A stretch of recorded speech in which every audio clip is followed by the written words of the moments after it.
MP হওয়ারও আকাঙ্ক্ষা ছিল, আছে, সবই ঠিক আছে, কিন্তু ওই যে মরিয়া হয়ে যাওয়া, যে আমার একজন প্রতিপক্ষের বিরুদ্ধে খামাখা অযাচিত মন্তব্য করে তাকে কন্ডেম করে আমিই ভালো, আমাকে এগিয়ে যেতে হবে, এটা আমি কখনোই করিনি। মানে যেটা সহজ সরল পথ, আমি আমার নিজের আবেদন করেছি, আবেদন বোর্ডের কাছে গিয়ে আমি বলেছি যে কেন আমি পেতে চাই, বলেছি, পার্টি দেয়নি সেটা ভিন্ন ব্যাপার। রাজনীতির মাঠে একটা গুঞ্জন আছে রিজি ভাই, যে ঠিক তারেক রহমান এই মুহূর্তে আসলে ওনার যে জনপ্রিয়তা, মানুষ যেভাবে তাকে চাচ্ছে, সেক্ষেত্রে নিরাপত্তার একটা শঙ্কা আছে দেখেই উনি হয়তো এই মুহূর্তে আসছেন না।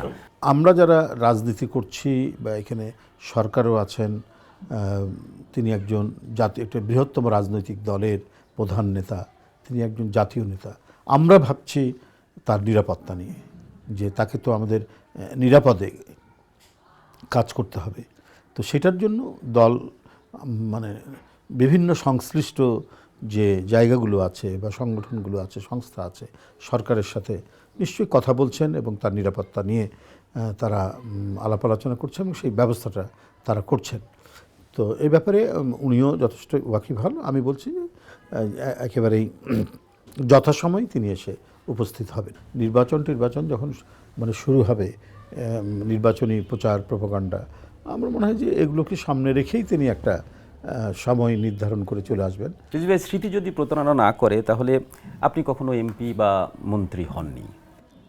না, আমি মন্ত্রী এমপি হইনি, সেটা তো আছেই। সেটার জন্য আমি যে খুবই ব্যথিত, বেদনার্থ সেটা না। তবে আমি চেয়েছি সবসময়, চেয়েছি যে আমি এমপি হতে চাই, এবং এমপির জন্য আমি সবসময় যে পার্টি যে ফর্ম পূরণ করতে হয়, যে ফর্ম বিতরণ করে, হ্যাঁ, সেগুলো করেছি, একটা নির্দিষ্ট টাকা জমা দিয়ে সেগুলোই করেছি।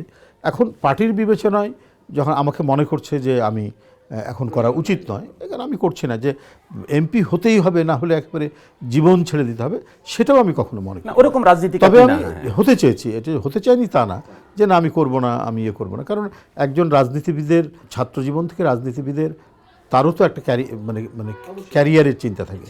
যেমন একজন ধরেন ক্যাডার সার্ভিসের মানুষ, সে অ্যাসিস্ট্যান্ট কমিশনার বা ম্যাজিস্ট্রেট হিসেবে সে জয়েন করলো, তো তার তো টার্গেট থাকবে যে আমি একদিন সচিব হব, প্রমোশন পেয়ে, পদোন্নতি পেয়ে, ক্রমান্বয়ে সে একটা জায়গায় যে উপনীত হবে।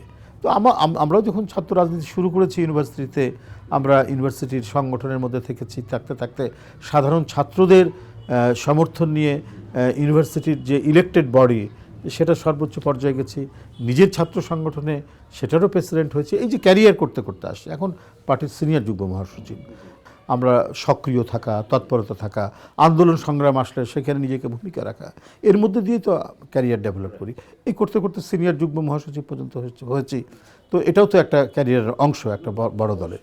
তো যে আকাঙ্ক্ষার মধ্যে নিশ্চয়ই এমপি হওয়ারও আকাঙ্ক্ষা ছিল, আছে, সবই ঠিক আছে, কিন্তু ওই যে মরিয়া হয়ে যাওয়া, যে আমার একজন প্রতিপক্ষের বিরুদ্ধে খামাখা অযাচিত মন্তব্য করে তাকে কন্ডেম করে আমিই ভালো, আমাকে এগিয়ে যেতে হবে, এটা আমি কখনোই করিনি এবং কখনোই ওই পথ বেয়ে এগিয়ে আসেনি। আমি মানে যেটা সহজ সরল পথ, আমি আমার নিজের আবেদন করেছি, আবেদন বোর্ডের কাছে গিয়ে আমি বলেছি যে কেন আমি পেতে চাই, বলেছি, পার্টি দেয়নি সেটা ভিন্ন ব্যাপার।